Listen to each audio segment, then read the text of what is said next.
Hello friends, good morning Odisha. आज सकाळ बहुत गुड़े गुरुत्वपूर्ण खबर आसी जो खबर गुड़ी को आपण मैंने जाना निहाती दरकार। तेबे आसतु जाने कौन से गुरुत्वपूर्ण खबर गुड़िक। तेबे ता पूर्व आपन को अनुरोध अटे जे जदि आपन को वीडियोटी भल लगे आपन लाइक करने सहित वीडियो को अधिक अधिक शेयर करेंगे। यह सहित यह लेटेस्ट खबर सब को जानापी आम चैनल को सब्सक्राइब करूँ। तेबे आसतु आरंभ करबा आज खबर अभियान। प्रथम बड़ खबरटी होछि एणिकी मोबाइल रे देखाजिब कॉल करुथिबा व्यक्तिंकर नाम। ट्राई नेला बड़ निष्पत्ति। जदि आपणकर स्मार्टफोन रे कहार नंबर सेव होई नाही एवं आपणक पाखकू एक अज्ञात नंबर कॉल आसुछि तेबे आपणकर मन को आसुथिबा प्रथम प्रश्न किए यही कॉल करिछि। जदि यह आपणकर सहित बारंबार घटुछि तेबे चिंता करिवार कोनोसी आवश्यकता नाही, कारण telecom regulatory authority of India बा ट्राई सारे देश रे टेलिकम कंपनी गुडी को कॉलिंग नाम उपस्थापना कार्यकारी करने को निर्देश देछि। एहा परे जदि जणे अज्ञात व्यक्ति आपणकू फोन को कॉल करंती तेबे आपणकर फोन स्क्रीन रे तांकर नाम देखा जिवो। परवर्ती खबरटी हेउछि कोविड टीकाकरण प्रमाणपत्र रे रहिबो नाही प्रधानमंत्री मोदींकर फोटो। कोविड टीकाकरण प्रमाणपत्र रे आ प्रधानमंत्री मोदींकर फोटो देखा मिलिबो नाही। टीकाकरण पर स्वास्थ्य मंत्रालय पक्षरु कोविन सर्टिफिकेट मिलुथिला जेउथिरे प्रधानमंत्री फोटो सहित सेथिरे टुगेदर इंडिया विल डिफेट कोविड-19 वार्ता लेखा होइथिला। हेले एबे से सर्टिफिकेट रु मोदींकर फोटो हटाई दिया जाइछि। तेबे प्रधानमंत्री मोदींकर फोटो काहेकि हटाई दिया गला ताकू नै मध्य चर्चा लागि रहिछि। वर्तमान देश रे साधारण निर्वाचन पई आदर्श आचरण विधि बलवत्तर रहितबारु सबु सरकारी वेबसाइट रु प्रधानमंत्री मोदींकर फोटो हटाई दिया जाइछि। तेबे एही क्रम रे कोविन सर्टिफिकेट रु मध्य प्रधानमंत्री फोटो हटाई दिया जाइछि। परवर्ती खबरटी हेउछि राज्य रे ग्रीष्म लहरी जारी। 10टी जिला को ऑरेंज और 11टी जिला को येलो वार्निंग जारी। राज्य में ग्रीष्म लहरी जारी रही। तेबे यारी भितर गतकाली होइतबा कालबैशाखी सामान्य आश्वस्ति आनी देछि, किंतु आज मध्य खरा प्रकोप जारी रहिबो। एहा सत्वे हिट वेव नै आज 10टी जिला को ऑरेंज और 11टी जिला को येलो वार्निंग जारी करा जाइछि। तेबे 5 तारिख पर राज्य में दिनर तापमात्रा 2 ରୁ 5 डिग्री सेल्सियस खसी पारे बोली पूर्वानुमान करिछि पाणीपाग केन्द्र। तेबे पाणीपाग केन्द्र सूचना अनुसार नयागढ़, बौद्ध, अनुगुल, केन्दुझर, मयूरभंज, देवगढ़, सुंदरगढ़, संबलपुर, सोनपुर और झारसुगुड़े टाण खरा हेबो। तेणु एथिपाई एही जिलागुड़ी को ऑरेंज वार्निंग जारी करिछि पाणीपाग केन्द्र। परवर्ती खबरटी हेउछि मसलार गुणवत्ता सुनिश्चित करिबा पई राज्य को केन्द्रर निर्देश। जांच हेब समस्त मसलार गुणवत्ता। भारतीय मसला एमडीएच एवं एवरेस्ट को नहीं उठिଥିବା विवाद मध्य केंद्र सरकार समस्त राज्यर सरकार को एक निर्देश देइछन्ति। समस्त राज्य सरकार को मसलार गुणवत्ता सुनिश्चित करने लगी तार परीक्षा करने को आदेश दिया जाइछि। तबे यह पूर्व मसला बोर्ड एवं भारतीय खाद्य सुरक्षा एवं मानक प्राधिकरण रूटीन सैंपल नेबा आरंभ करिथिला। यह सत्वे कौनसी अन्य सरकारी एजेंसी द्वारा मसलार गुणवत्ता विषय कौनसी निश्चित बयान जारी करा जाई नाही। परवर्ती खबरटी हेउछि ओडिशा रे 6टी विधानसभा आसन पई प्रार्थी घोषणा कला बीजेपी। नाहांती अनुभव महांती। आसिला बीजेपी प्रार्थी तालिका आउ 6टी विधानसभा पई प्रार्थी घोषणा कला बीजेपी। बारवाटी कटक पूर्णचंद महापात्र को प्रार्थी करिछि बीजेपी। सेपुर घसीपुरु शंभुनाथ राउत, भोगराईरु आशीष पात्र, भंडारी पोखरी सुधांशु नायक, बरीरु उमेश जेना एवं बेगुनिया विधानसभा आसन प्रकाश रणबिजुली को प्रार्थी करिछि बीजेपी। तेबे यार पूर्व आज प्रार्थी घोषणा करिथिला बीजेडी दल। बाकी रहितवा 3टी आसन पई प्रार्थी घोषणा करिथिला बिजु जनता दल। तेबे कोरेई, खनपड़ा और नीलगिरी विधानसभा आसन पई प्रार्थी घोषणा करिछि दल। तेबे कोरेईरु संध्राणी दास, खनपड़ारू सावित्री प्रधान और नीलगिरी प्रार्थी हेले सुकांत कुमार नायक। सेपटे देवगढ़ विधानसभा प्रार्थी बदलाइला बीजेडी। रोमांच रंजन विश्वाल को प्रार्थी घोषणा कला दल। तेबे अरुंधती देवी को स्थान में रोमांच रंजन हेले प्रार्थी। तेबे कोरेईरे प्रार्थी होइतवा संध्राणी दास हेउछंती बीजेडी संगठन संपादक बबी दासकर मा। परवर्ती खबरटी हेउछि जॉनसन पाउडर कैंसर हेउतिबा मामला समाधान पई $6.5 बिलियन देबो company.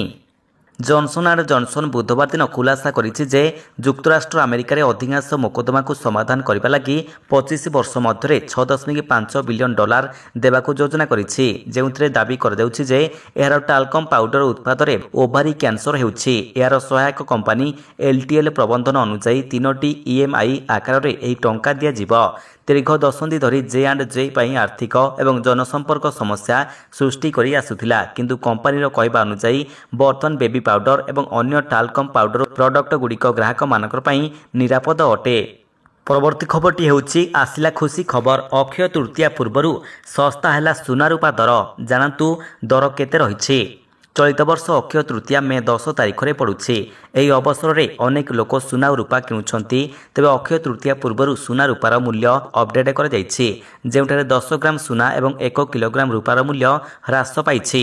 Good return official website ଅନୁଯାୟୀ 22 କ୍ୟାରେଟ ସୁନା ମୂଲ୍ୟ 65,550 ଟଙ୍କା ବଦଳରେ 66,550 ଟଙ୍କା ହୋଇଛି। 10 ଗ୍ରାମ ପ୍ରତି 24 କ୍ୟାରେଟ ସୁନା ମୂଲ୍ୟ 1,090 ଟଙ୍କା ହ୍ରାସ ପାଇଛି। ତେବେ ସୁନା ମୂଲ୍ୟ 61,510 ଟଙ୍କା ହୋଇଛି। ତେବେ ପୂର୍ବରୁ 10 ଗ୍ରାମ ପିଛା 24 କ୍ୟାରେଟ ସୁନା ମୂଲ୍ୟ 72,600 ଟଙ୍କା ରହିଥିଲା। ତେବେ ରୂପାର ମୂଲ୍ୟରେ ହ୍ରାସ ମଧ୍ୟ ଘଟିଛି। କିଲୋଗ୍ରାମ ପ୍ରତି ରୂପା ମୂଲ୍ୟରେ 500 ଟଙ୍କା ହ୍ରାସ ପାଉଥିବା ଦେଖାଯାଉଛି। ଗୁଡ୍ ରିଟର୍ଣ୍ଣ ଅଫିସିଆଲ ୱେବସାଇଟ୍ ଅନୁଯାୟୀ 1 କିଲୋଗ୍ରାମ ରୂପା ମୂଲ୍ୟ 500 ଟଙ୍କା ହ୍ରାସ ପାଇଛି। ପରବର୍ତ୍ତୀ ଖବରଟି ହେଉଛି ରେଲୱେର ବଡ଼ ନିୟମ। ଏହି ପରିସରରେ ଆସୁଥିବା ଯେକୌଣସି ବ୍ୟକ୍ତିର ମାଗଣାରେ ହୋଇଯିବ ଚିକିତ୍ସା। ରେଳ ଷ୍ଟେସନ କିମ୍ବା ଏହାର ପରିସରରେ ଯଦି କାହା ସହିତ କିଛି ବି ଦୁର୍ଘଟଣା ଘଟି ବ୍ୟକ୍ତି ଆହତ ହେବେ, ତେବେ ତାଙ୍କର ଚିକିତ୍ସା ଏଣିକି ଭାରତୀୟ ରେଲୱେ ଉଠାଇବ। ପୀଡ଼ିତ ନିକଟରେ ରେଲୱେରେ କୌଣସି ଟିକେଟ ଥାଉ କି ନଥାଉ, ରେଲୱେର ପ୍ରାଥମିକତା ରହିବ ସେହି ବ୍ୟକ୍ତିଙ୍କର ତୁରନ୍ତ ଚିକିତ୍ସା କରାଇବ। ତେବେ ରେଳ ମାନୁଆଲ ଅନୁଯାୟୀ କୌଣସି ବ୍ୟକ୍ତି ଟ୍ରେନରେ ଯାତ୍ରା କରିବା ପାଇଁ ଯଦି ପ୍ଲାଟଫର୍ମ କିମ୍ବା ଷ୍ଟେସନରେ ପହଞ୍ଚିଯାଏ, ଏପରିକି ଷ୍ଟେସନ ପରିସରରେ ପହଞ୍ଚିଯାଏ ଓ ଏହି ସମୟରେ ତାଙ୍କର ସହିତ କୌଣସି ଦୁର୍ଘଟଣା ଘଟି ସେ ଆହତ ହୋଇଯାଆନ୍ତି, ତେବେ ସେହି ବ୍ୟକ୍ତିଙ୍କୁ ହସ୍ପିଟାଲ ପହଞ୍ଚାଇ ତୁରନ୍ତ ଚିକିତ୍ସା କରାଇବାର ଦାୟିତ୍ୱ ଭାରତୀୟ ରେଲୱେ ଉଠାଇବ। ତେବେ ଏପରିକି ତାଙ୍କର ପାଖରେ ଟିକେଟ ରହିଥାଉ କିମ୍ବା ନଥାଉ। ପରବର୍ତ୍ତୀ ଖବରଟି ହେଉଛି ଆସିଲା ଭଲ ଖବର। ସୁଧର ଅତିରିକ୍ତ ଅର୍ଥ ଫେରସ୍ତ କରିବେ ବ୍ୟାଙ୍କ ଓ ଏନବିଏଫସି, ନିର୍ଦ୍ଦେଶ ଦେଲା ଆରବିଆଇ। ବ୍ୟାଙ୍କ ଗ୍ରାହକମାନଙ୍କର ପାଇଁ ଆସିଛି ଆଉ ଏକ ଆଶ୍ୱସ୍ତିକର ଖବର। ଯଦି ଆପଣମାନେ ହୋମ୍ ଲୋନ୍, ପର୍ସନାଲ ଲୋନ୍ ବା ଅନ୍ୟ କୌଣସି ପ୍ରକାର ଲୋନ୍ ନେଇଛନ୍ତି ବା ନେବାକୁ ପ୍ଲାନ୍ କରୁଛନ୍ତି, ତେବେ ଏନେଇ ଆସିଛି ଆଉ ଏକ ଜରୁରୀ ଖବର। ଭାରତୀୟ ରିଜର୍ଭ ବ୍ୟାଙ୍କ ବା ଆରବିଆଇ ତରଫରୁ ବ୍ୟାଙ୍କ ଓ ଏନବିଏଫସି ମାନଙ୍କର ପାଇଁ ଚେତାବନୀ ଜାରି କରାଯାଇଛି। ତେବେ ଲୋନ୍ ସାଂସନ ହେବା ତାରିଖଠାରୁ ସୁଧ ନ ନେବାକୁ ଆରବିଆଇ ପକ୍ଷରୁ କୁହାଯାଇଛି। ଯେଉଁଦିନ ଗ୍ରାହକମାନଙ୍କୁ ଲୋନ୍ ପ୍ରଦାନ କରାଯିବ, ସେହି ଦିନଠାରୁ ସୁଧର ହିସାବ କରାଯିବ। ହୋମ୍ ଲୋନ୍ ବା ଅନ୍ୟ କୌଣସି ଲୋନ୍ ସେବା ସମୟରେ ସାଂସନ ହେବା ଓ ଅର୍ଥ ମିଳିବା ମଧ୍ୟରେ ଅଧିକାଂଶ ସମୟରେ କିଛି ଦିନ ବିତି ଯାଇଥାଏ। ଯଦି ବ୍ୟାଙ୍କ ଲୋନ୍ ସାଂସନ ହେବା ତାରିଖଠାରୁ ସୁଧ ନିଏ, ତେବେ ଏପରି କ୍ଷେତ୍ରରେ ତାହା ଲୋନ୍ ଧାରୀଙ୍କର ପାଇଁ ଅତିରିକ୍ତ ବୋଝ ପାଲଟି ଯାଇଥାଏ। ତେଣୁ ଏପରି ସ୍ଥଳରେ ବ୍ୟାଙ୍କକୁ ଅର୍ଥ ଫେରସ୍ତ କରିବାକୁ ପଡ଼ିବ। ପରବର୍ତ୍ତୀ ଖବରଟି ହେଉଛି ମୁଖ୍ୟମନ୍ତ୍ରୀ ନବୀନ ପଟ୍ଟନାୟକ କଣ୍ଟାବାଞ୍ଜି ନିର୍ବାଚନ ମଣ୍ଡଳୀ ପାଇଁ ପ୍ରାର୍ଥୀପତ୍ର ଦାଖଲ କଲେ।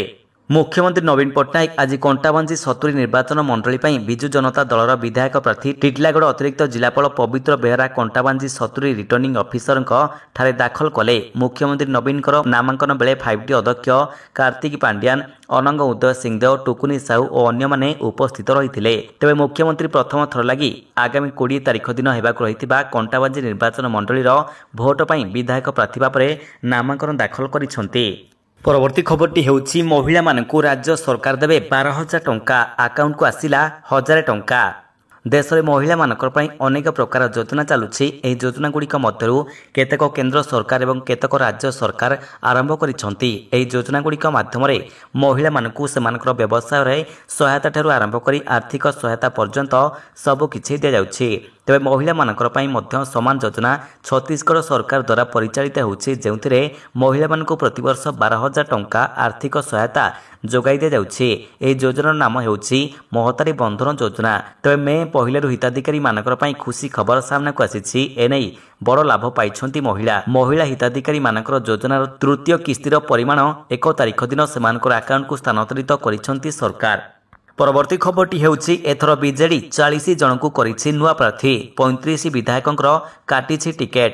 ଚଳିତ ନିର୍ବାଚନରେ ବିଜେଡି ଆଉ ଏକ ନୂଆ ରେକର୍ଡ କରିଛି। ଏଥର ଦଳ 35 ଜଣଙ୍କୁ ବିଧାୟକ ଟିକେଟ ଦେଇ ନଥିବା ବେଳେ 4 ଜଣଙ୍କୁ ବହିଷ୍କାର କରିଛି। ସେହିପରି ବିଧାୟକ ସୂର୍ଯ୍ୟ ପାତ୍ରଙ୍କ ପରଲୋକ ପରେ ସେଠାରେ ଦଳ ନୂଆ କରି ତାଙ୍କର ପୁତ୍ର ବିପ୍ଳବ ପାତ୍ରଙ୍କୁ ପ୍ରାର୍ଥୀ କରିଛି। ଫଳରେ ଦଳ ଏଥର ମୋଟ 40 ଜଣଙ୍କୁ ନୂଆ କରି ବିଧାନସଭା ପ୍ରାର୍ଥୀ କରିଛି। ତେବେ ସେମାନଙ୍କର ମଧ୍ୟରୁ 2 ଜଣଙ୍କୁ ଦଳ ସାଂସଦ ପ୍ରାର୍ଥୀ କରିଛି। ସେମାନେ ହେଲେ ପ୍ରଣବ ପ୍ରକାଶ ଦାସ ଏବଂ ସୁଧା ମାରାଣ୍ଡି। ପରବର୍ତ୍ତୀ ଖବରଟି ହେଉଛି ରଜରେ ରିଲିଜ ହେବ ଓଡ଼ିଆ ସିନେମା ପାୱାର, ସରପଞ୍ଚ ବାବୁ ଭୂମିକାରେ ନଜର ଆସିବେ ବାବୁସାନ। କିଛି ବର୍ଷ ତଳେ ଏହି ଶୀର୍ଷକରେ ଆସିଥିଲା ଏକ ଓଡ଼ିଆ ସିନେମା। ଆଗକୁ ମାନେ ରଜରେ ଏଭଳି ଏକ ଓଡ଼ିଆ ସିନେମା ମୁକ୍ତିଲାଭ କରିବ ପ୍ରେକ୍ଷାଳୟରେ। ଏଥିରେ ଓଡ଼ିଆ ସିନେମା ଶିଳ୍ପର ଲୋକପ୍ରିୟ ଅଭିନେତା ବାବୁସାନ ମହାନ୍ତି ଦେଖିବାକୁ ମିଳିବେ ସରପଞ୍ଚ ଚରିତ୍ରରେ। ଫୁଲବାଣୀ ଜିଲ୍ଲା ଅନ୍ତର୍ଗତ ମଫସଲ ଅଞ୍ଚଳର ଜଣେ ଯୁବକ କିଭଳି ସରପଞ୍ଚ ଭାବରେ ନିର୍ବାଚିତ ହୋଇ ଲୋକମାନଙ୍କର ସେବା କରିବା ପାଇଁ ସ୍ୱପ୍ନ ଦେଖୁଛି, ତେଣୁ ସେଥିପାଇଁ କେଉଁ ସବୁ ପନ୍ଥା ଆପଣାଉଛି ତାହା ଏହି ଫିଲ୍ମରେ କଥାବସ୍ତୁ ରହିଛି। ଫିଲ୍ମର ନାମ ରହିଛି ପାୱାର, ଯାହାର ଅର୍ଥ କ୍ଷମତା। ଲୋକମାନଙ୍କର ମନ ଜିଣି ସରପଞ୍ଚ ଭାବରେ କ୍ଷମତା ପାଇବାକୁ ଏହି ସରଳ ନିରୀହ ଯୁବକ କିଭଳି ଉପାୟ ସବୁ କରୁଛି ତାହାକୁ ଦେଖିବେ ଦର୍ଶକ। ତେବେ ରଜରେ ମୁକ୍ତିଲାଭ କରିବାକୁ ରହିଥିବା ଏହି ଚଳଚ୍ଚିତ୍ରରେ ବାବୁସାନଙ୍କ ବିପକ୍ଷରେ ନାୟିକା ଚରିତ୍ର ନିର୍ବାହ କରିଛନ୍ତି ଏଲିନା ସାମନ୍ତରାୟ। ଏଥିରେ 6ଟି ଗୀତ ରହିଛି। ବାବୁସାନ ନିଜେ କିଛି ଗୀତ ଗାଇଥିବା ବେଳେ ହ୍ୟୁମାନ ସାଗର, ଦୀପ୍ତିରେଖା ପାଢ଼ୀ ଏବଂ ଅନ୍ୟ ଗୀତଗୁଡ଼ିକରେ କଣ୍ଠଦାନ କରିଛନ୍ତି। ତେବେ ଏହିଭଳି ଲାଟେଷ୍ଟ ଖବର ସବୁକୁ ଆପଣ ଜାଣିବା ପାଇଁ ଆମର ଚ୍ୟାନେଲକୁ ସବସ୍କ୍ରାଇବ୍ କରିବା ସହିତ ଭିଡ଼ିଓକୁ ଅଧିକରୁ ଅଧିକ ସେୟାର କରନ୍ତୁ। ଧନ୍ୟବାଦ।